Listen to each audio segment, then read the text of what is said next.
1702nd episode of नागपुर's most happening Facebook live show जिसका नाम है राज की बात हेल्थ के साथ। Really want to thank Orange City Hospital, Nagpur का हॉस्पिटल प्रेजेंट्स राज की बात हेल्थ के साथ। आज स्लीप एपनिया के ऊपर में एक विशेष बात होगी। अगर आपको ऐसा लगता है कि आपको स्लीप एपनिया का प्रॉब्लम है तो इस शो को जरूर देखिएगा और साथ ही साथ इस शो को शेयर भी कीजिएगा। बात करने के लिए आज हमारे साथ है नागपुर शहर के जाने माने pulmonologist, a consultant pulmonologist with Nagpur का hospital, Orange City Hospital. Please welcome doctor Sushant Mule sir. Sir नमस्कार। नमस्कार सर, स्वागत आपका राज की बात में। सर बिल्कुल सीधी, बिल्कुल बुनियादी बात, सर स्लीप एपनिया को कैसा समझा जाए? स्लीप एपनिया ये एक स्लीप रिलेटेड ब्रीदिंग डिसऑर्डर होता है, क्योंकि हम लोग जब सोते हैं तो किसी किसी पेशेंट्स में उनकी सांस 10 सेकंड से ज़्यादा रुक सकती है, उसको हम लोग एपनिया बोलते हैं। या फिर 10 सेकंड से ज़्यादा उनका जो फ्लो है वो कम हो सकता है, उसको हाइपोअपनिया बोलते हैं। तो इसके बहुत सारे कॉन्सिक्वेंसेस अपने शरीर पे हो सकते हैं, इसलिए इस बीमारी को समझना, इसका डायग्नोसिस करना बहुत ज़रूरी होता है। उसमें मुख्यतः 4-5 प्रकार की बीमारियां हो सकती है। सबसे कॉमन जो होती है वो है ऑब्स्ट्रक्टिव स्लीप एपनिया, उसके बाद सेंट्रल स्लीप एपनिया हो सकता है, मिक्स्ड एपनियाज हो सकते हैं, रेस्पिरेटरी एफर्ट रिलेटेड अराउजल्स हो सकते हैं और एक हाइपोवेंटिलेशन सिंड्रोम हो सकता है। सर इसके जो प्री डिस्पोजिंग फैक्टर्स हैं वो कैसे समझे जाए? ये बहुत इंपॉर्टेंट सवाल है। इसका सबसे बड़ा प्री डिस्पोजिंग फैक्टर होता है वो होता है मोटापा। ऑब्स्ट्रक्टिव स्लीप एपनिया लगभग 60% मोटे लोगों में पाया जा सकता है, क्योंकि जो पेशेंट ओबेस होते हैं उनमें जो हमारा अपर एयरवेज होता है उनमें फैट डिपोजिशन ज्यादा प्रमाण में होता है। उसके कारण जब हम सोते हैं तो उनकी जो ऊपरी सांस की नली है वो कोलैप्स हो जाती है और उनको सांस लेने में दिक्कत होती है। इसलिए वो ऑब्स्ट्रक्शन को बाईपास करने के लिए पेशेंट जोर से सांस लेने की कोशिश करता है और उसका जो आउटकम होता है वो होता है स्नोरिंग। ऐसे पेशेंट जोर जोर से स्नोर कर सकते हैं। तो मैं आपके माध्यम से ये बताना चाहता हूँ कि अगर कोई स्नोर करता है तो वो एक बीमारी है और उसका जो इवेल्युएशन करना बहुत जरूरी होता है। सेकंड जो प्रीडिस्पोजिंग फैक्टर होता है वो है अपर एयरवेज एब्नॉर्मलिटी। कुछ अगर पेशेंट देखे तो उनमें कुछ नाक में जो बोनी डिफेक्ट्स हो सकते हैं, छोटे बच्चे होते हैं उनमें एडेनॉइड्स की प्रॉब्लम हो सकती है, किसी किसी में टॉन्सिल्स बड़े हो सकते हैं, या फिर जो हेड एंड नेक कैंसर्स के पेशेंट हैं उसमें भी ऑब्स्ट्रक्टिव स्लीप एपनिया पाया जा सकता है। सर सिम्टम जी। इसके अलावा जो प्रीडिस्पोजिंग फैक्टर्स है वो थायराइड हो सकता है। अनडायग्नोज हाइपोथायराइडिज्म अगर किसी को होता है तो ऐसे 25 से 30% लोगों में ऑब्स्ट्रक्टिव स्लीप एपनिया पाया जा सकता है। इसके अलावा जो फीमेल्स में पॉलीसिस्टिक ओवेरियन डिसीज होता है इसमें भी ऑब्स्ट्रक्टिव स्लीप एपनिया पाया जा सकता है।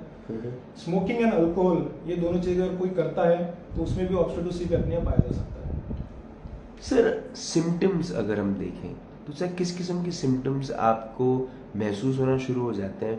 वो कहते हैं ना सर, बॉडी भी आपको एक कमांड देती है, एक एक छोटा सा टीजर दे देती है कि भैया पिक्चर अब होने वाली है। तो सर क्या सिम्टम्स होंगे? इसका सबसे इम्पोर्टेंट सिम्टम यूजुअली जो बेड पार्टनर या लाइफ पार्टनर होता है वही कंप्लेन करता है कि जो मेरे बेड पार्टनर है वो बहुत जोर जोर से खर्राटे लेते हैं, उनके कारण पूरी रात हमारी नींद नहीं होती है या फिर औरों को भी सोने नहीं देते। तो खर्राटे लेना ये बहुत कॉमन सिम्टम होता है। इसके अलावा ये पेशेंट्स बोलते हैं कि हमको रात में सोते वक्त चोकिंग सेंसेशन हो सकता है, ये सिम्टम हो सकते हैं। फिर ये पेशेंट जब बोलते हैं कि हमारी नींद पूरी नहीं हुई है। किसी किसी पेशेंट्स में सेक्सुअल एबनॉर्मलिटीज भी हो सकते हैं। जो मेन में इरेक्टाइल डिसफंक्शन होता है वो यूजुअली स्लीप एपनिया के कारण हो सकता है। इसके अलावा ये पेशेंट्स जब सुबह उठते हैं तो ये कहीं पे भी सो सकते हैं, जिनको हम लोग डे टाइम स्लीपीनेस बोलते हैं। इसके उदाहरण में आपको बताता हूँ कि पेशेंट्स टीवी देख रहा है तो सो जाता है, किताब पढ़ रहा है तो सो जाता है। और एक जो सबसे सीवियर होता है वो ये होता है कि कुछ कुछ पेशेंट्स ट्रैफिक सिग्नल पे रुकते हैं, सिग्नल खुलने तक वेट करते हैं और तब तक के सो जाते हैं। तो सीवियर ऑब्स्ट्रक्टिव स्लीप एपनिया में ऐसे पेशेंट्स भी पाए जा सकते हैं। सर जी, सर ये जो आपने सिम्टम्स के बारे में बात की, लेकिन सर जो इसके कॉन्सिक्वेंसेस है वो तो मुझे ऐसा लगता है कि बहुत भयानक है। मतलब इसको लोग भले ही बहुत लाइटली लें कि मुझे हर जगह जहाँ मैं बैठता हूँ मुझे नींद आ जा रही है, रात को मैं स्नोरिंग कर रहा हूँ, लेकिन सर इसके कॉन्सिक्वेंसेस तो बड़े भयानक हो सकते हैं। जी, ये बहुत इंपॉर्टेंट सवाल है और आज के दौर में मैं आपको बताता हूँ सबसे इम्पोर्टेंट कॉन्सिक्वेंस जो हम लोग अभी रिसेंटली बहुत देख रहे हैं वो होता है रोड ट्रैफिक एक्सीडेंट्स। आपने रिसेंटली सुना होगा कि बहुत सारे हाईवेज में बड़े बड़े एक्सीडेंट्स हो रहे हैं जी। आपके माध्यम से मैं ये बताना चाहता हूँ कि जो भी बस ड्राइवर्स है, ट्रक ड्राइवर्स है, या जो भी लॉन्ग टर्म ड्राइव करते हैं, ऐसे पेशेंट्स में स्लीप स्क्रीनिंग होना ही चाहिए। क्योंकि अगर ऐसे पेशेंट में स्लीप एपनिया है तो उनको झपकी लग सकती है और इतने सारे पैसेंजर्स की जान खतरे में जा सकती है। इसके अलावा इसके जो कॉन्सिक्वेंस होते हैं वो होता है ब्लड प्रेशर डेवलप होना, जो हम लोग यंग हाइपरटेंशन बोलते हैं। ऐसे पेशेंट्स में हार्ट अटैक जल्दी आ सकते हैं, ऐसे पेशेंट में अरिथमियास हो सकता है, हार्ट बीट्स कम ज्यादा हो सकते हैं, ऐसे पेशेंट में कार्डियक फेलियर्स हो सकते हैं। ये पेशेंट स्ट्रोक के लिए भी बहुत प्रोन होते हैं, ऐसे पेशेंट में जल्दी यंग पैरालिसिस भी हो सकता है जी। इसके अलावा ये जो पेशेंट्स है इनमें मैंने आपको बताया कि सेक्सुअल प्रॉब्लम्स भी हो सकते हैं जी। तो ये सब इस बीमारी के कॉन्सिक्वेंसेस हो सकते हैं। सर उपचार, डायग्नोसिस, सबसे पहले डायग्नोज होगा, मतलब वो कहते हैं ना कि पहले डायग्नोज होना जरूरी है, तो सर डायग्नोसिस एंड उसके बाद उपचार कैसे होगा? सो डायग्नोसिस के लिए कुछ स्क्रीनिंग टेस्ट होते हैं जिनके या 4 या 5 प्रकार की स्केल्स है। जो एफर्ट स्लीपिंग स्केल होता है, स्टॉक ब्रैंक क्राइटेरिया होता है, ये मोस्ट कॉमनली यूज किया जाता है। अगर आप उसमें आपका स्कोर फिट बढ़ता है तो ऐसे पेशेंट्स में हम लोग स्लीप स्टडी या पॉलीसोमनोग्राफी नाम की जांच कर सकते हैं। इसमें आपको पेशेंट को कुछ करना नहीं, इसमें सोना है, हम लोग लीड्स लगाते हैं और वो लीड्स हमको इन्फॉर्मेशन देता है कि ये पेशेंट्स में क्या प्रॉब्लम्स ड्यूरिंग स्लीप हो सकती है। यूजुअली जो स्टैंडर्ड पॉलीसोमनोग्राफी जिनको हम लोग लेवल 1 पॉलीसोमनोग्राफी बोलते हैं, इसमें हम लोग कम से कम 12 पैरामीटर्स की जांच कर सकते हैं और इनमें हम लोग एपनिया और हाइपोएपनिया कितना प्रमाण में हो रहा है ये डायग्नोज कर सकते हैं। इसको हम लोग एपनिया हाइपोएपनिया इंडेक्स ऐसा बोलते हैं। तो उसके हिसाब से उसका सिवियरिटी भी बताया जा सकता है और उसका ट्रीटमेंट भी बताया जा सकता है।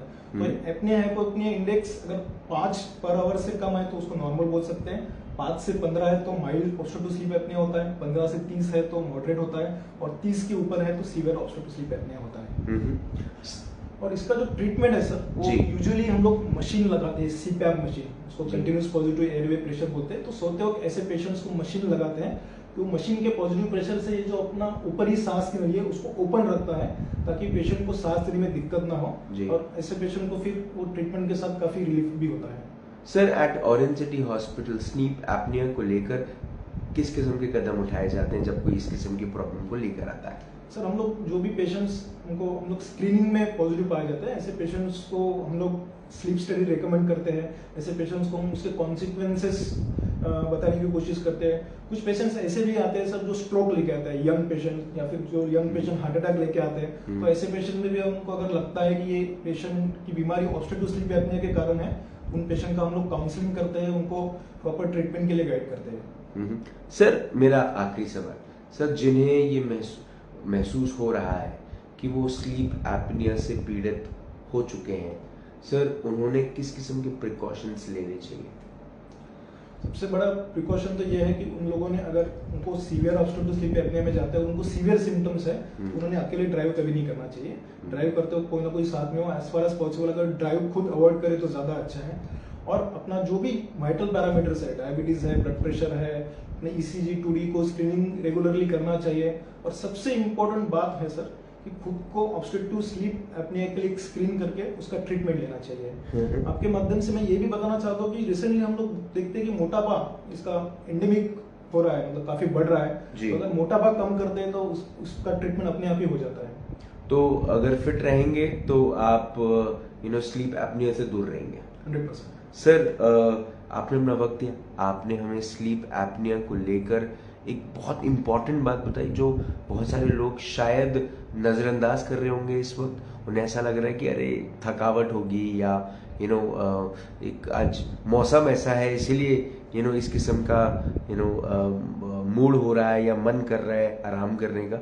लेकिन सर हो सकता है कि वो स्लीप एपनिया दस्तक दे रहा है और आने वाले वक्त में ये एक बड़ा कॉन्सिक्वेंस ना लेकर आए, उसके लिए आज जागना ज़रूरी है। आपने जगाने की कोशिश की, आपने इन काले बादलों में रोशनी का काम किया, उसके लिए बहुत बहुत धन्यवाद। Thank you so much sir.